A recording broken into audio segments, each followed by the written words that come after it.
My name is Gabriel Martinez, and I teach English as a second language to adult immigrants and refugees. Though I have unofficially taught English to English language learners in the past as a volunteer at an immigration assistance center in Seattle, this was my first semester teaching ESL in a professional setting. At the beginning of August 2018, I began to teach English through a nonprofit called Coal Creek Adult Education in Broomfield, Colorado. At the same time, I began a master's program in multilingual education at the University of Northern Colorado. Soon after starting a class called Teaching Culturally and Linguistically Diverse Learners, I started to wonder how I could bring my students' stories into the classroom. They came from Mexico, Iran, China, and more. I felt intimidated at first by the linguistic diversity in my classroom, and I wondered how I could create a class that included each person equally. A few weeks into the semester, however, I read a passage in Sonia Nieto's book, Language, Culture, and Teaching, which gave me some insight on what not to do in the class. The passage said, "A major problem with monocultural curriculum is that it gives students only one way of seeing the world, when in reality it is presented as static, finished, and flat. The underlying tensions, controversies, passions, and problems faced by people throughout history and today disappear. To be informed and active participants in a democratic society, students need to understand the complexity of the world and the many perspectives involved." As I read this passage, I confirmed that my desire to bring my students' stories into the classroom was appropriate. However, I realized that it would be important to let my students express their own perspectives and lived experiences, because a monocultural approach would likely be instructor-centered, boring for the students, and would most likely neglect to incorporate the lived experiences of my students into the classroom. Neglecting to incorporate the lived experiences of my students into the classroom would negatively impact the students' abilities to learn in meaningful ways, because, according to Ovando and Coombs, it is axiomatic in educational circles that all students learn best when they experience curricular content and processes that incorporate their lived cultures, languages, and socioeconomic realities in meaningful ways. So as I began these two classes, at first this class on the class on teaching culturally and linguistically diverse learners at my university, and also this class through the Coal Creek Adult Education Center, I decided I needed a project that would make the class more relevant to my students and also appropriate for someone studying this degree. So for the Inquiry and Action project, I chose an activity that was adapted from the Where I Am From poem activity described in Nieto's book. The purpose of the Where I Am From poem is to invite students' identities into the curriculum. Though most of my students appeared to be conversationally proficient in English, most of them had written not more than a few sentences in English before joining this class.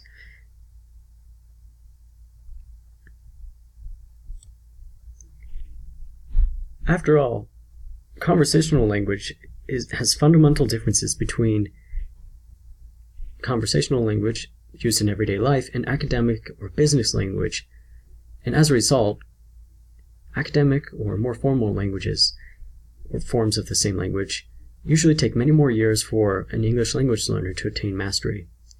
Furthermore, communication moves beyond immediate descriptions and shared experiences, language becomes more technical, abstract, and more impersonal.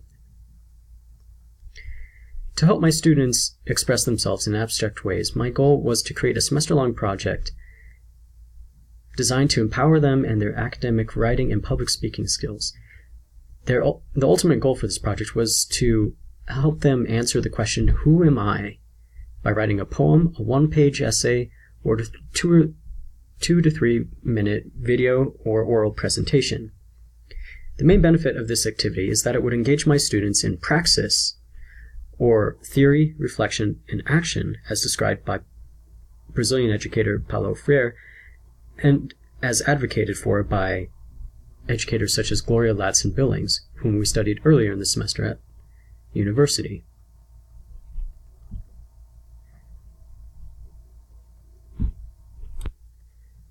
The timeline of this project was approximately from the 25th of September to the 4th of December, with presentations mostly occurring soon after Thanksgiving break and extending into the first week of December if necessary. It turned out that many of my students did not come to all of the sessions, so most of the students' presentations were during the last week of November. In order to help my students prepare presentations answering the "Who am I?" question prompted by this activity, I took into consideration an article by the Understanding Language Initiative at Stanford University. In this article, the authors discuss challenges faced by English language learners in using scientific language in a science classroom. Though I teach ESL and not any science classes, one passage from this article in particular struck me and seemed particularly useful. It said, "The teacher must define and facilitate a classroom culture of discourse. The culture should be inclusive, accepting contributions for their meaning and their value in the discourse, however flawed or informal the language of the speaker.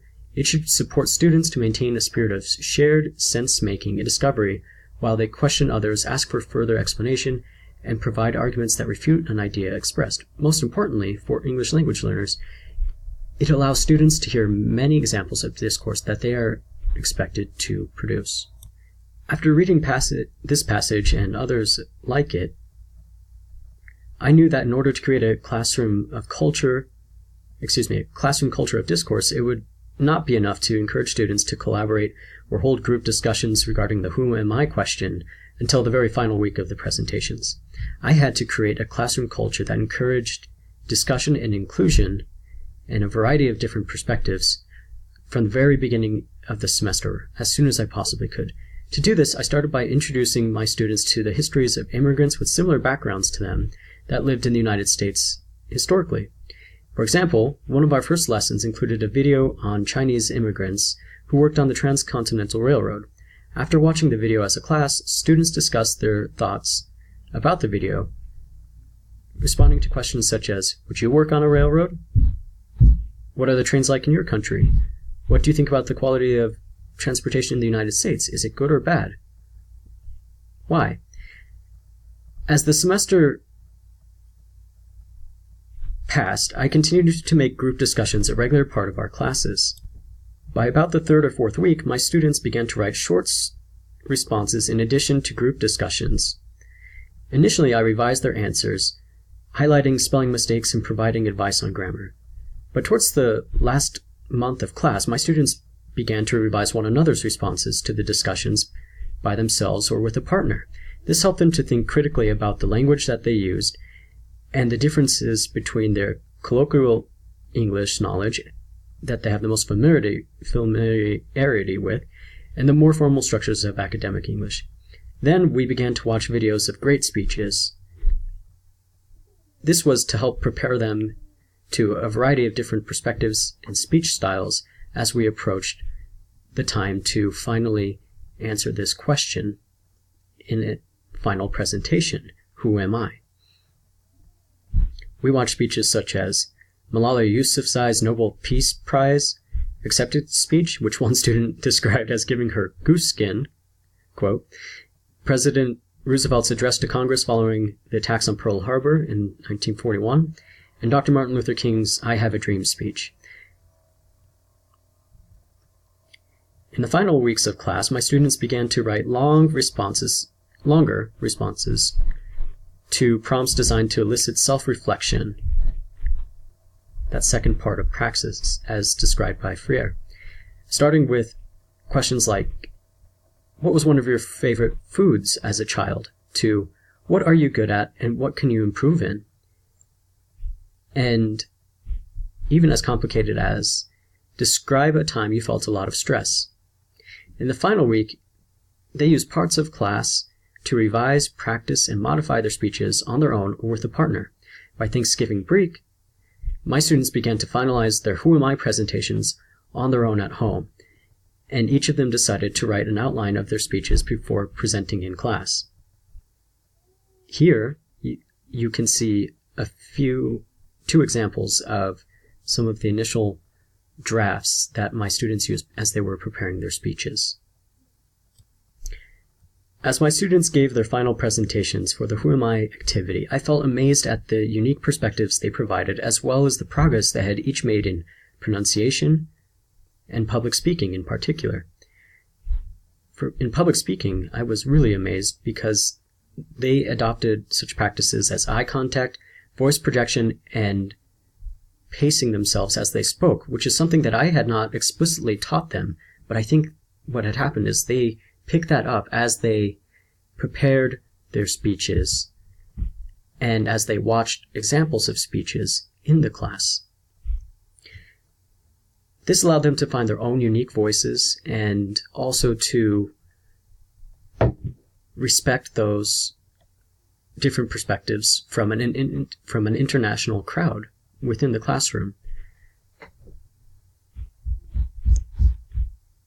It was clear all along that they had been engaging in the theory, reflection, and practice parts of this I have a Who Am I activity. It was more than a simple question of who am I. It was an engagement of cultures and a way to introduce different perspectives into the curriculum in a very student-centered, culturally responsive way. And after these speeches, I really couldn't be more proud of my students.